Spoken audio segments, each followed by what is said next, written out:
அனைவருக்கும் வணக்கம். நான் உங்களுடைய அட்வைசர் மதுரா ரங்கநாதன், மனித உரிமைகள் கல்விகள் பொதுச் செயலாளர், செங்கல்பட்டு மாவட்டம், வண்டலூர் வட்டம், ஊனமஞ்சேரி. இப்போ நான் பேச போகிறது என்னன்னாக்கா, முக்கியமான ஒரு பேச்சு. இது பசங்க இப்போ எக்ஸாம் ஸ்டார்ட் ஆகிடுச்சு, +2 எல்லாம் வந்துருச்சு. இந்த டைமில் நீங்கள் தயவுசெய்து செல்ஃபோனை தள்ளி வைங்க.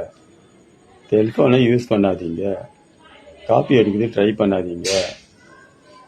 செல்ஃபோனை யூஸ் பண்ணுறதுனால உங்களுக்கு என்ன நன்மை, அதனால் உங்களுக்கு தெரியல. கெடுமை தான் அதிகமாகுது தவிர, எப்போ பார்த்தாலும் நீங்கள் இந்த ஃபேஸ்புக்கை பார்க்குறது, இன்ஸ்டாகிராமை பார்க்குறது, இந்த மாதிரி சில டான்ஸஸ் எல்லாம் பார்க்குறது, லேடிஸுங்களோடு இந்த மாதிரி பண்ணுறாங்க. அது மாதிரி பார்த்து நீங்கள் அவாய்ட் பண்ணுங்கள். அப்புறம் வேறு என்னென்னவோ இது நமக்கு சொல்ல வரல, அது பசங்களுக்கு தான் தெரியுது. அந்த இதில் அந்த